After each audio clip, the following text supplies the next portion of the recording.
Hey, well, I'm doing the. I guess we're all doing the best we can. I'm, pretty much, at home, of course, but feeling pretty good. Well, I'm glad to hear it.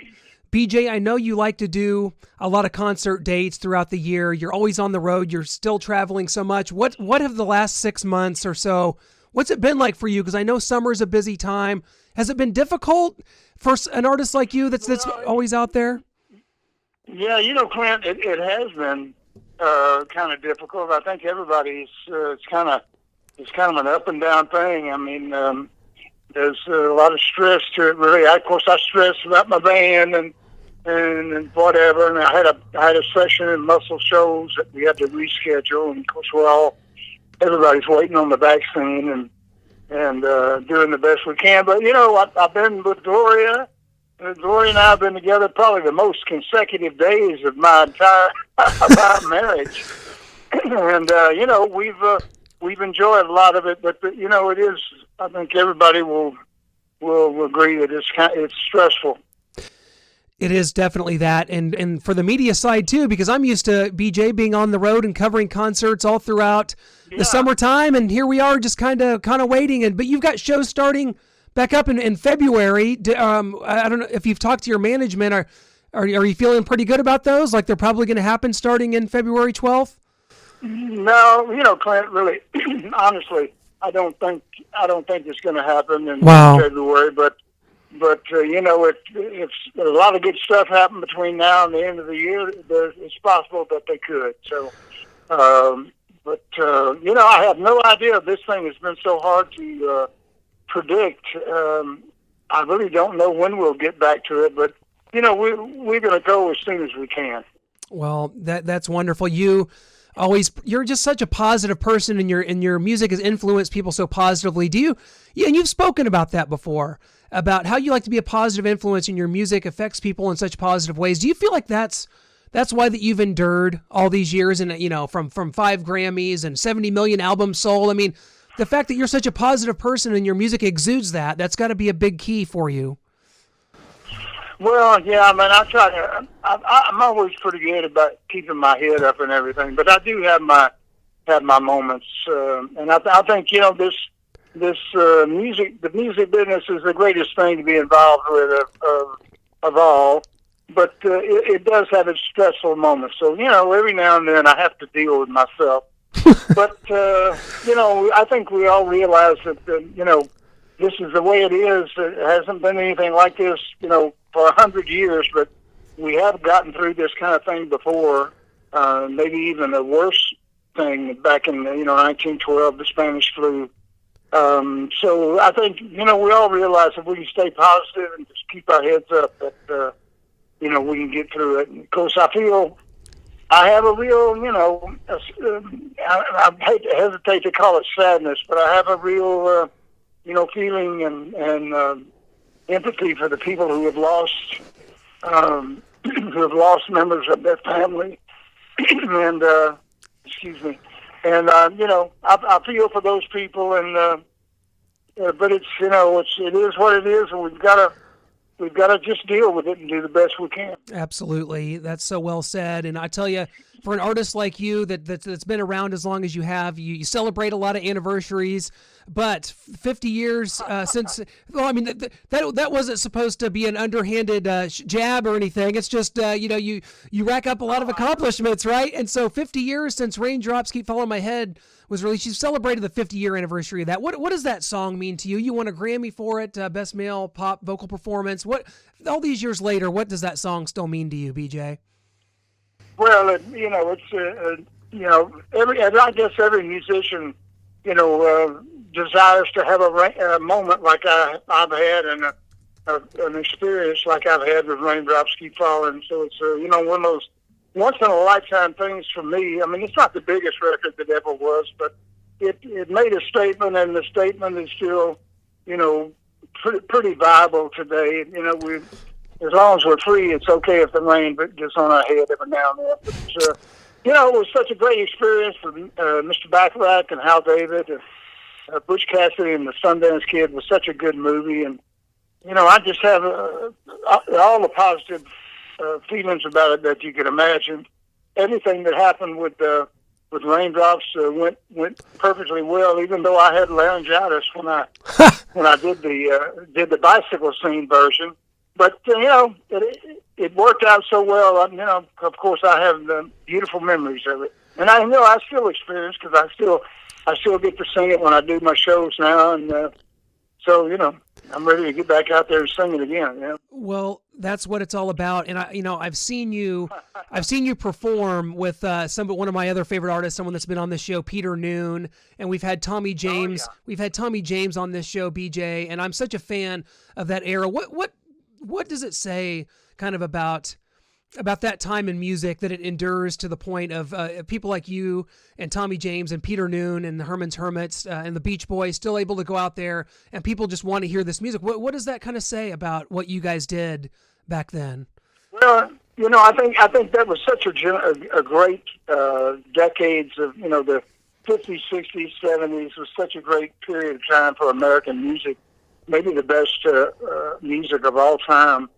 And I know every generation says that, but I think very few generations match up to that beautiful time for music. And I think people who came up in that time, especially, they want to hear that music more now than they ever did. So so much of it still stands up. And you mentioned the great people like Peter and Tommy James and those guys. And people have beautiful memories tied to that music, and they want to hear it again and feel those emotions again, so I can't blame them. I'm the same way. That is so true, and I've been lucky enough. My dad kind of introduced me to this.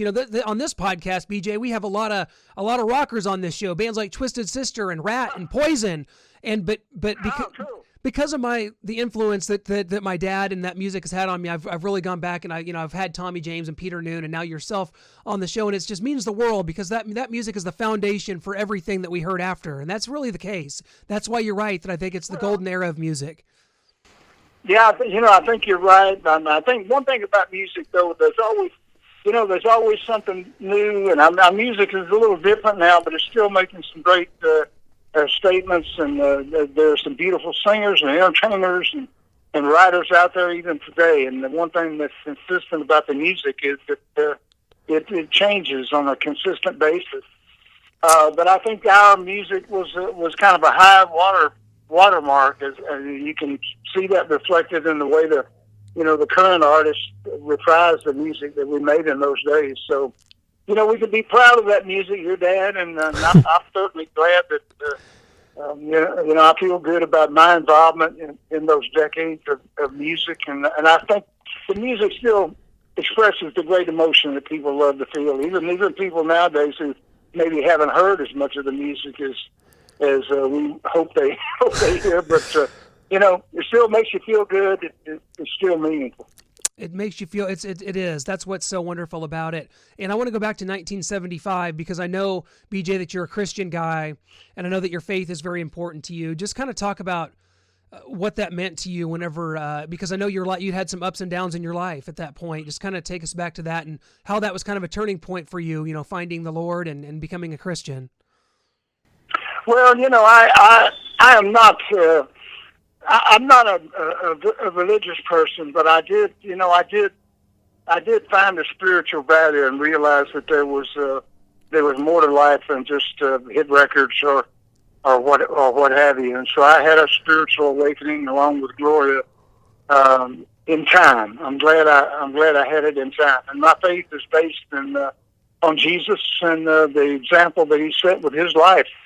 That he would give his life for the people he loves. So I think we're all, it's all about loving other people as you love yourself. So that's been an important realization and a value in my life over these years. And I'm one of the lucky ones. I made it through, and I found a faith that would sustain me. And I don't think it's down to any particular religion, but I think people who try to love other people like they love themselves, that's the essence of the thing, and that's how we try to live. I wish more people thought that way. That's very simple, but yet so hard to achieve. Now, you've been married for, you've been married for 52 years, BJ. So, but you've been married for long, before you really, you were of course entrenched in the music business, but you were making hit records, after this, after you got married. So how difficult was it for you as your fame began to rise? I mean, to have a marriage sustained through all that your career's been through, that's a real testament, isn't it? I mean, that's really amazing. Well,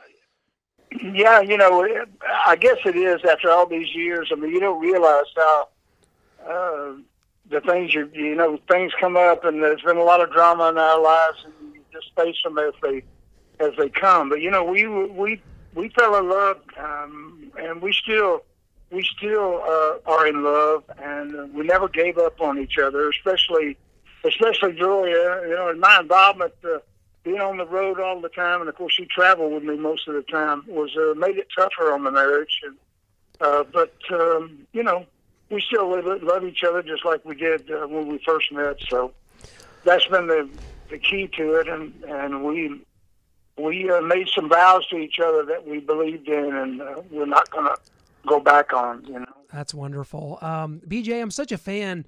The last album you did, the Living Room Sessions, I thought was tremendous, and just having you put out some music the way you did was so great. Have you thought about recording more? I mean, what's kind of the process for you now? I mean, is it kind of wanting to stick to live performances, or is it still important to you with you and your band to maybe record some more music at some point?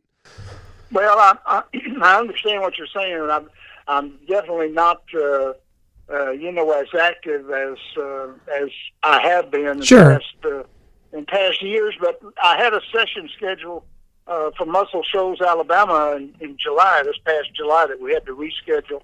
I'm going in the studio with Dan Penn and Billy Lawson, two great songwriters, and we're all in on that. And of course, we're very frustrated that we didn't get to do that. But we are going to go into the studio, Wishbone Studio in Muscle Shoals, as soon as we can, as soon as we get vaccinated and get to where we can get out like we want to. So I've always got something I want to do, and this will be new material, and I'm really excited about doing it. Oh, that's so great to hear, BJ, and I can't wait to hear more of that. Now I want to talk about your upbringing a little bit, because you were born in Hugo, Oklahoma. I'm from Missouri, so right here in the Midwest, all about it. You're born there, but you were kind of moved to Texas when you were young. But just kind of talk about your upbringing and kind of what music meant to you, because I know you were influenced quite heavily by a lot of the music that you were hearing. And what kind of was that, and how did you sort of form your kind of musical identity there growing up in the Southwest, so to speak?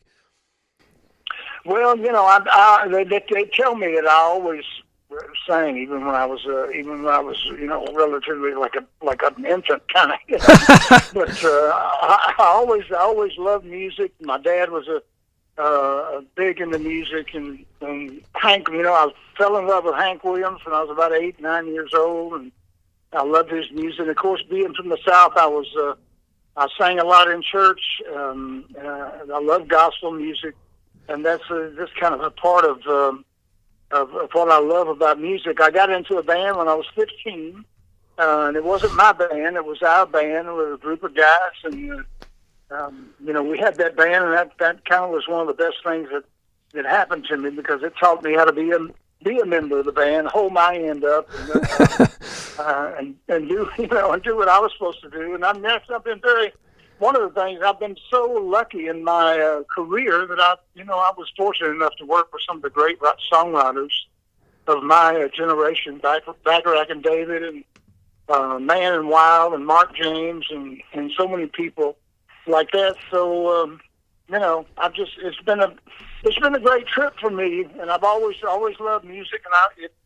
And even if we're not talking about radio or talking about any of that stuff, I still would be doing music. That's what I do to keep my peace of mind. Is there a feeling that you get, because we've talked about the live performances and how important that is, but is there a feeling you get when you play a song, like when you sing a song like Hooked on a Feeling, or and people, you see that on people's faces, and you can almost feel what they're feeling and how they might have felt when they first heard the song? Is there something just completely magical about that kind of keeps driving you to perform?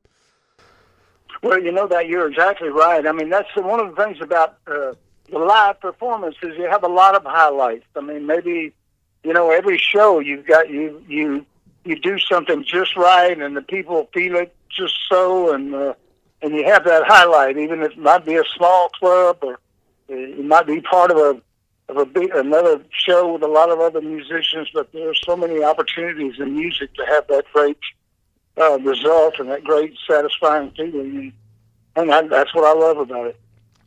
Well, the concert industry was a lot different in the 60s and 70s. You had a lot of eclectic mixes of bands touring together. Do you have maybe some favorite artists or groups that you've toured with? I saw you with Peter Noon, and I love Herman's Hermits, but you have some that stick out that you've just loved touring with, either years ago or today? Yeah, well, my first show out of Houston, when I had I'm So Lonesome in '65, my first show, they booked me out with James Brown. So wow! I think they thought I was a black artist, an R&B artist, which was fine with me. I would have traded places with any of the great heroes and idols I had, like Bobby Bland and Ray Charles or whatever. But I went out with James Brown for about a week, and then I worked with Jackie Wilson and Johnny Mathis and a lot of the great black entertainers, Albert King, Freddie King, and that was one of the greatest experiences. And I had that right off the bat, so I think maybe that's why I love the road the way I do. The experiences I've had have been beautiful. Well, BJ, I tell you what, we can't thank you enough for joining us today and for all the music that you've made and positively uplifted people throughout your life, and the impact you've made is truly part of the American lexicon, and it's there forever, and that's the longest lasting gift that an artist like you could leave. We can't thank you enough, and just appreciate the time today, my friend. It's really been an honor. Well, man, I tell you, I appreciate you and your listeners out there for supporting me all this time, and even now, the way you supported me as we speak. So that's a treasure to me, and I so appreciate it. Now, I've always purposed to do positive music, and I guess that may be the best part of me, is that I've had the chance to do music that has maybe uplifted somebody here and there. So that's been a blessing, and that's something I treasure myself. But I appreciate it, buddy. Well, I want to make sure all our listeners are knowledgeable about your website. It's bjthomas.com. You can get all the information on when tour dates start coming back up, and you can purchase all the music. The Living Room Sessions is available there. The legendary BJ Thomas, thank you so much. Have a wonderful day. Stay safe and stay healthy, my friend. Man, thank you so much, pal. I appreciate it. You bet. Bye-bye.